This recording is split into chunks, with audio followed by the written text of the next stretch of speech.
방송에서 제공하는 부동산 정보에 대해서는 방송사에서 책임지지 않습니다. 결과에 대한 책임은 투자자 개인에게 있습니다.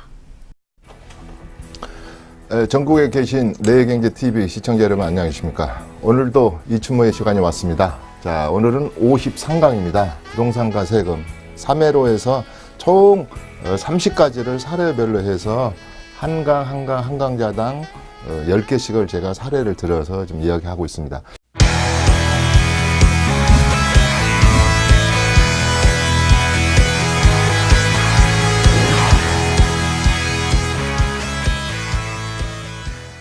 그래서 오늘 53강 꼭 알아야 될 부동산. 자, 재테크를 먼저 한번 볼까요? 재테크. 저한테 세미나장이든 전화로도 아니 재테크 할 때 뭘 사야 됩니까? 어디가 좋아요? 아주 지겹게 듣거든요.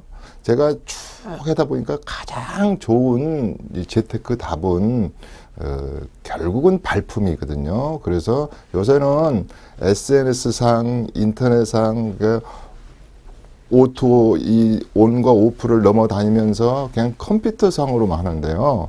컴퓨터 속에서만 재테크를 하는 것 같아요. 근데 결국은 발품은 절대 배신하지 않습니다. 그 아름다운 사랑으로 몇 년이 들어가면 뭐 배신한다 그러지만, 그래서 저는 발품가라고 말하는 거지 전문가라고 말하지 않습니다. 감히. 그래서 제가 재테크를 이렇게 한번 짜봤으면 어떻게 할까 해서 간단히 좀 얘기를 하고 가죠. 결국은 이제 서울은 부동산 상품이 결국은 몇 가지 안 됩니다. 자, 1번이 뭐냐면 재건축, 재개발입니다.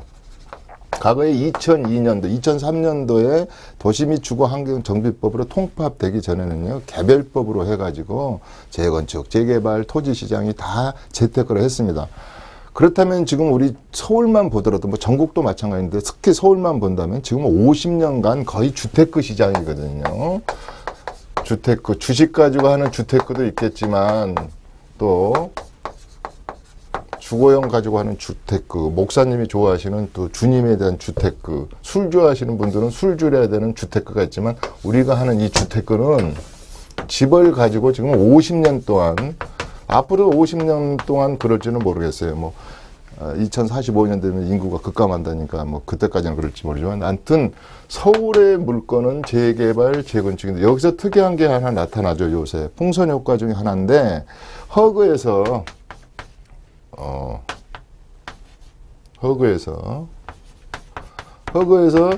보증을, 주택 보증을 안 사준다고 그러니까 분양가를 내리십시오 하니까 좀 겁을 먹고 이런 반포랄지 개포에 그 일반 분양가를 좀 내리는 것 같아요. 그러면 현재 예컨대 지금 84제곱미터가 18억이 넘어간 가정에서 이번에 분양하는 가격들이 14억대에서 14억 초반대거든요. 그 이 갭이 지금 4억에서 5억이 나니까 5억짜리 노또 시장이니 이렇게 해서 분양가를 잠시 누르고 앞으로는 또 우리 주택법이 바뀌어서 더 누르게 되면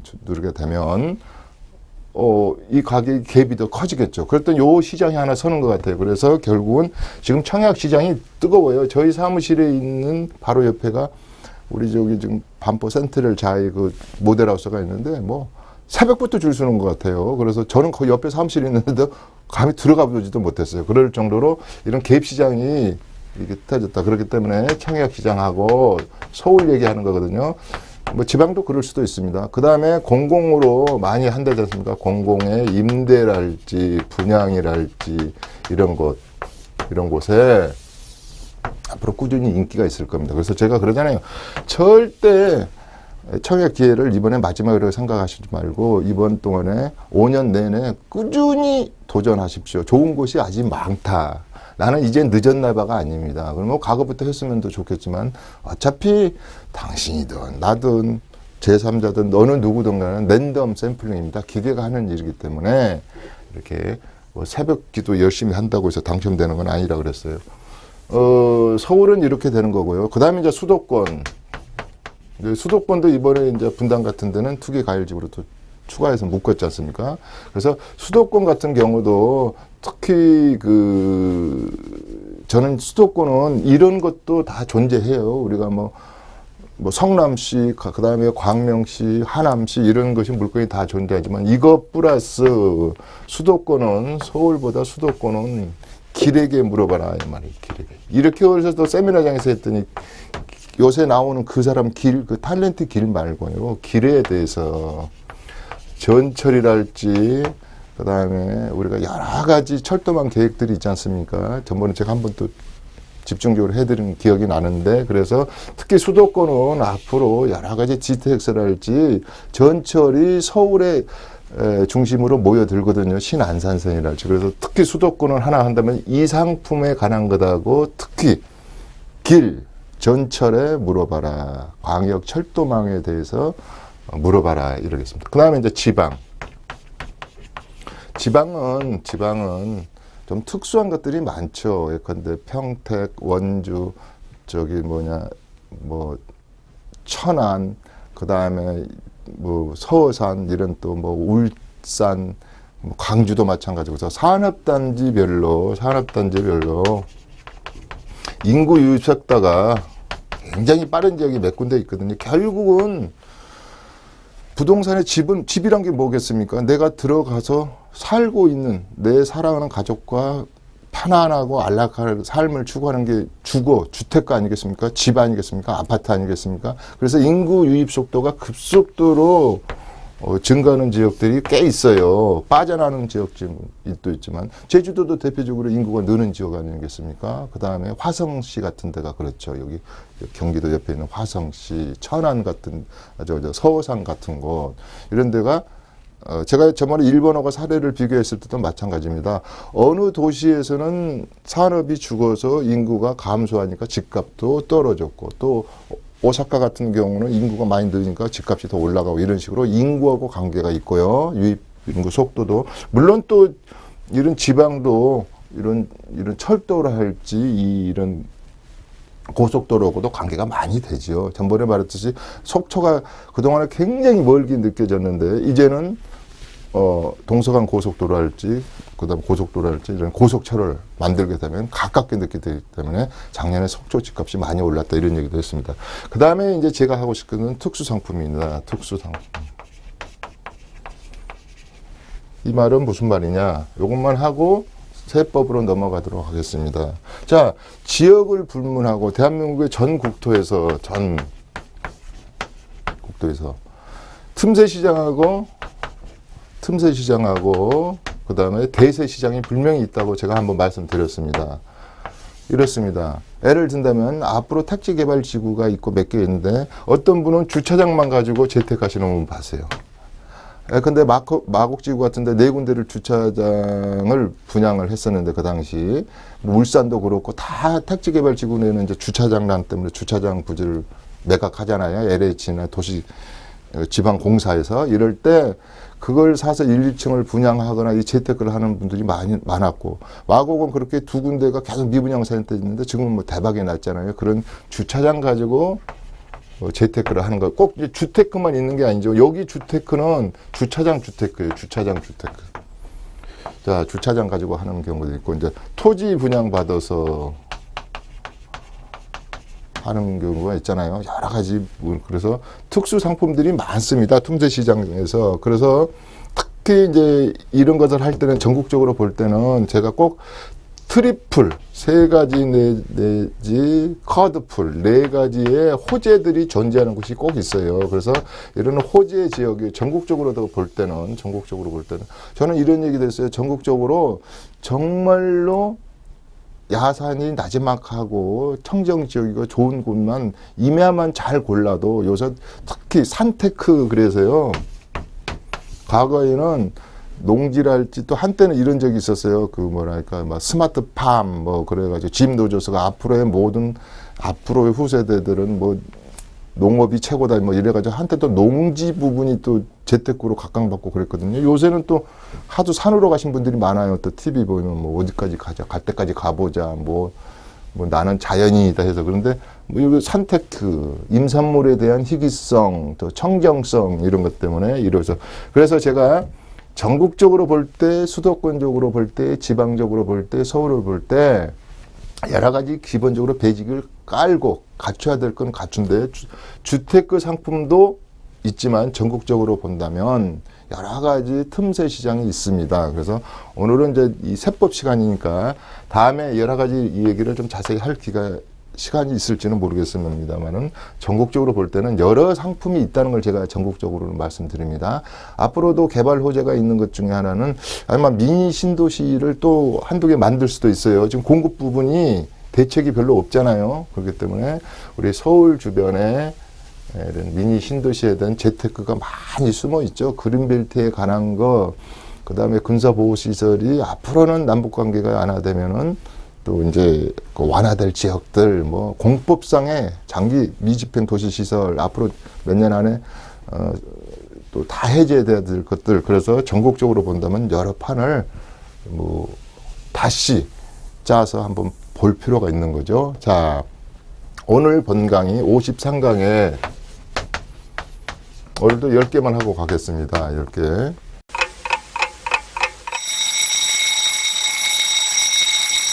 자, 1번 재개발, 재건축, 대체주택.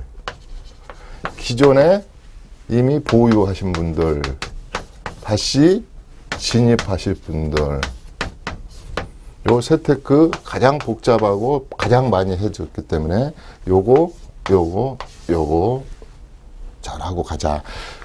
조합원 지양도 같은 것은 쉬워요. 조합장한테 물어보면 되지 않습니까? 근데 세금 문제는 가르쳐 주지는 않지 않습니까? 그래서 요 문제를 해야 된다. 그 다음에 임대소득, 주택에 관한 세금이든 일반 임대든 임대소득세 제대로 알자. 임대소득세 제대로 알자. 여기까지 하나 한다면 피도 눈물도 없다는 부가가치세 좀 알아야 됩니다. 부가가치세. 제가 시간 관계상 몇 가지는 제목만 듣고 또 다른 것은 좀 자제히 하겠습니다. 그 다음에 3번이 뭐냐면 실명법. 저번에 명의대회 같은 것도 있잖아요. 실명법. 5년 이하의 징역, 2억 이하의 벌금 이런 대로 실명화. 주식도 마찬가지입니다. 실명화. 이거 엄히 다루고 있다. 이거 캐우펄하십시오. 이거. 뭐 우리 계좌도 마찬가지고. 그다음에 이제 4번이 종부세, 재산세. 이건 뭐 별로 필요 없죠. 재산세. 그다음에 초과 이득 환수제. 요 양도세하고 초과 이득 환수제는요. 양도세는 어떤 개념이면 환수 개념이에요. 환수. 국가가 보기에 당신이 부당이득을 많이 불로소득을 취했군. 그러니까 국가하고 나눠 먹어야지. 환수하겠다. 양도소득세 내란 말이 환수하는 겁니다. 개발이득도 마찬가지잖아요. 개발이득도 그대가 조합 추진위원회로부터 보조하고 있었다는데 지금 보니까 엄청 많이 가격이 부당으로 뛰었군. 국가에서 좀 환수해 가야겠습니다. 환수. 그 다음에 이거 보유세 개념이잖아요. 여기서 하나 우리가 세법상 나는 참 앞으로 바뀌어야 될 게 왜 6월 1일 기준으로 하냔 말이죠. 6월 1일 기준으로. 6월 1일 기준으로 어디 매도 매수 타이밍 할 때 6월 1일 기준으로 그 자산세가 과세된다, 종부세가 과세된다 그러니까 6월 1일 기준으로 매도 매수 전략을 공인중개사분들이 이야기하시잖아요. 근데 저는 앞으로 이거 바뀔 것 같습니다. 그 다음에 우리 취득세 부분에서도 또 한 게 있다 그랬어요. 취득세 부분에서 좀 불합리한 게 왜 보존 등기하고 바로 잉크도 마르기 전에 바로 개인한테 개인 등기 해둘 때 왜 또 이 취득세를 2번이나 받느냐 이런 거에서부터 이것도 안분해야 되잖아요. 그래서 365일에 내가 가지고 있는 부분만 명의를 가지고 있는 부분만 재산세 내야 되고 명의를 가지고 있는 365일 중에 70일 가지고 있으면 70일만 종부세를 안분할 수도 있는데 이건 이렇게 되는 부분이 많다. 그 다음에 이건 별로 중요하지 않습니다. 이게 명의대예요. 명의대요. 오늘 내가 아까 또 가지고 왔는데 국세청에 다음 시간에 제가 그걸 하겠네요. 이게 명의대에 하지 말라. 이거 특히 사업자들 저 이거 명의대에 해가지고요 사업소득세하고 부가가치세 잘못돼가지고요 출국정지 당하신 분 2분이나 봤어요. 그래서 명의대여 문제. 그 다음에 세금이 6번.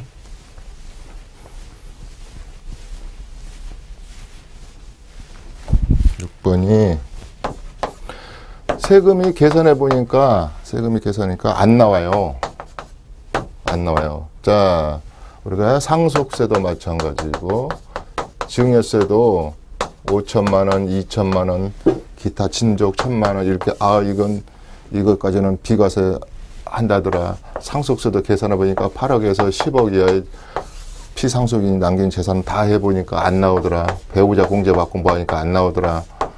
이렇게 해서 양도소득세가 특히 그래요. 양도소득세도 1세대 1주택 9억이하고 2년 보유했는데 내가 뭐 신고 절차 안 해도 되지만 차후에 내가 재산을 갖거나 그 다음에 자금 출처로부터 자유로워지려면요. 꼭 세금이 안 나오도록 신고하셔요. 저는 이겁니다. 이거 안 해가지고 그때 좀 해놨으면 좋을 뻔했는데 안 해가지고 특히 증여 어렸을 때부터 요새 돌잔치에 돌반지 가져가는 게 아니고요. 아다시피 2천만 원이면 2천만 원어치 주식, 또 이 친구가 10살이 됐을 때 또 2천만 원어치, 또 20세에서 30세까지 또 2천만 원어치. 이런 식으로 지금 미성년자에 대해서 2천만 원까지 비과세하는 거 주식이나 뭐 갭투자용으로 이건 뭐 자금 출처와도 관계없고 비과세 받는 부분이니까 공제받는 부분이니까 그렇게 해야 되는데 그때도 신고를 해놓자 이런 겁니다. 요새 똑똑한 스마트한 할아버지 할머니들은 이렇게 주식 사주고요. 부동산 사들여요. 요 범위 내에서. 그러면 이 친구가 다음에 결혼할 나이 30살이 가면 벌써 쭉 누적이 돼서 자금 출처도 자유롭고 그 재산이 굉장히 늘어나잖아요. 그 다음에 늘어나 있습니다. 그 다음에 이제 대입 상속. 요 얘기도 많이 저한테 질문을 들어요. 우리 아들은 미워. 근데 손녀가 좋아. 그러니까 할증되는 거 알아요. 그러니까 30%. 또 20억이 넘으면 40%의 할증료를 내고라도 대습 상속 많이 묻습니다. 근데 대습 상속은 좀 안타까운 얘기지만 할아버지가 있고 아버지가 있고 손자가 있는데 아버님이 좀 일찍 교통사고를 할지 뭔 일 때는 일찍 돌아가시면 이렇게 대습해야 될 거 아닙니까? 이런 것은 할증 없습니다. 그래서 그래서 요런 거 많이 요새 여쭙니다. 이완이 할 것, 그냥 손주가 대습 상속해버리자, 이런 겁니다. 그 다음에 요거도 비슷한 게 또 있죠? 예. 가업 승계. 이렇게. 아니, 갑자기 돌아가셨어요. 그런데 지분이 바뀌어버려요. 그러니까 이런 것을 좀 승계해주자. 뭐, 일본이나 독일 이런 것은 굉장히 이런 것들 좀 안전장치가 많죠. 그러니까 요새 가업 승계. 어떤 조건을 가졌을 때는 세금을, 상속세를 유예했다가 그 컨디션을 다 갖추고 다음에 내십시오. 국가에서는 봐준 거는 없어요. 그래서 이런 가업 승계에 관한 거. 그 다음에, 제일 중요한 거 하나, 국세청. 요 말은 이렇게 하고 싶네요. 국세청은 전번에 제가 업계약서, 다운계약서 조심하세요 이런 말도 했는데 국세청은 당신 여름에 가을에 봄, 여름, 가을에 당신이 한 일을 다 알고 있다 이 말이에요. 알고 있다.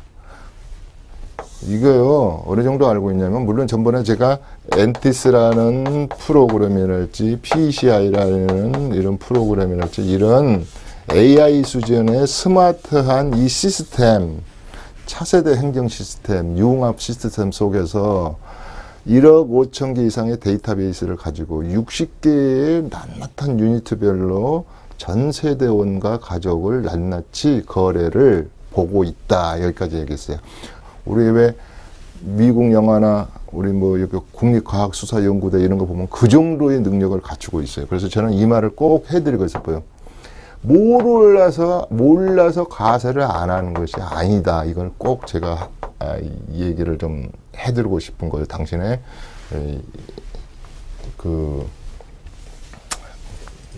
뭡니까 몰라서 안 하는 게 아니라 다 알고 있다. 그 다음에 이제 실명제, 아까 대습도 얘기했지만 실명제에 관한 것도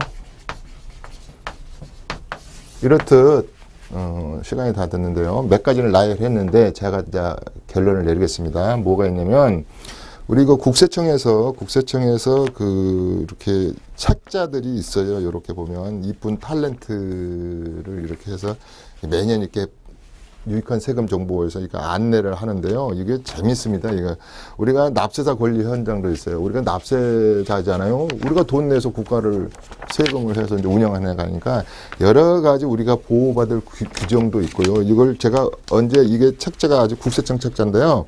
홈택스 이용하는 방법, 부가가치세는 부동산에 강제해서 하는 것이 좀 미약하니까 빼겠습니다. 그 다음에 권리보호 요청 제도랄지, 그 다음에 우리가 흔히 말해서 우리 변호사 할세 국선 대리인 제도 운영이랄지, 그 다음에 이제 그 영세 납부자 이런 건 부동산에 관한 것만 한 6가지 정도 되더라고요. 이제 사업자 등록증, 우리 이제 임대 사업을 할 때, 그 다음에 이게 쭉 한 20가지 책자를 이렇게 매년 발부해서 이게 쓰고 있습니다. 근데 여기서도 이제 좀 제가 한 가지 말씀드릴 건데, 불복 절차. 세금을 과세를 했는데 억울하다 이 말이에요. 나는 아닙니다. 아무리 근거가 쓰이고 실질 과세 원칙이고 신의 성실의 원칙이고 여러 가지 사후 관리 제도에 의해서 국세청에서 납세자 보호 헌장까지 만들어가 하지만 그 절차를 잘 모르시는 거예요. 그래가지고 귀찮아서 그냥 놔둬버리신 분. 끝까지 물고 늘어져야죠. 제가 떳떳하면. 또 내가 이것을 국세청에서 이거 좀 자료가 미약하니 이 부분을 좀 보완해서 하십시오. 또 했으면은 꼭 그것을 보완해야 되는데 그걸 안 해버리는 경우가 많습니다. 그래서 언제 이 책자에 나와 있는 국세청에서 꼭 이것만은 좀 알고 뭐 종합소득세를 신고해야 할지 이런 얘기를 할 때 이 부분에 대해서는 좀 뭐랄까 한 번 더 짚어가고 가겠습니다.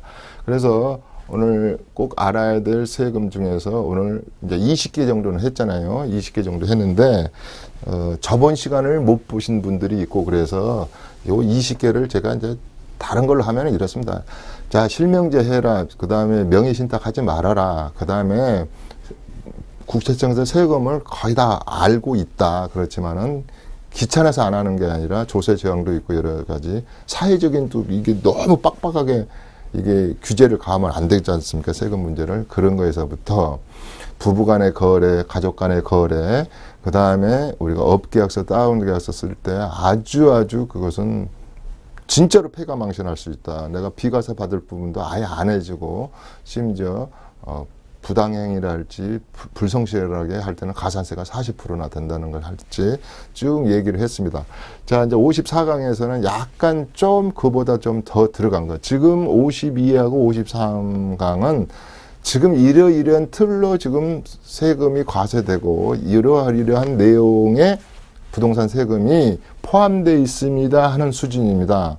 그렇다면은 이제 깊게 들어가 버리면 이제 한 개 유니트 가지고 30분씩 해야 돼요. 예를 들어서 전부 다 부담부 정해라랄지 2월 과세 문제랄지 2월 과세를 안동하려면 뭐 4가지 조건을 갖춰라. 근데 이게 피곤하잖아요. 이것은 우리 학원 강의가 아니기 때문에. 그러나 이런 것은 주의하구나.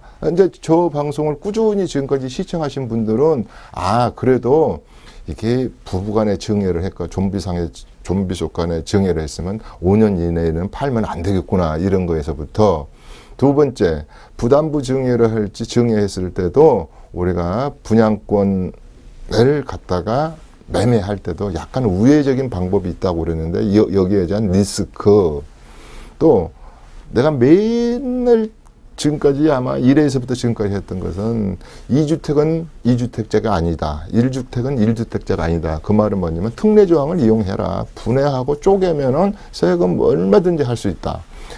절세할 수 있다. 그 다음에 저번 시간에 했던 것 중에 하나가 대표적인 게 A라는 세금을 가지고 과세하는 정부와 B라는 세무사와 C라는 회계법인의 세무사와 회계사와 이걸 다 같이 연구를 해봐도 세금은 다 같이 틀리게 나올 수밖에 없다. 그렇기 때문에 세금을 하나 놓고 볼 때 A라는 코스와 B라는 코스와 C라는 코스가 달리 해석될 수 있다. 그렇기 때문에 연구하고 분석해서 최대한 절세 수단으로 찾아가야 된다. 이런 얘기까지 했습니다. 지금까지 한 번도 제가 50개, 앞으로 이제 한 10여 강좌가 남아있고, 시즌2는 제가 이제 또 할지는 모르겠으나, 남아있는 강좌에서 앞으로 54강에서도 얘기를 했지만, 앞으로도 10강을 계속 남아있는 강의를 부동산 관련된 재테크 전략을 이야기할 겁니다. 오늘은 52강에 이어서 53강 한 20가지 정도로 짚어봤네요.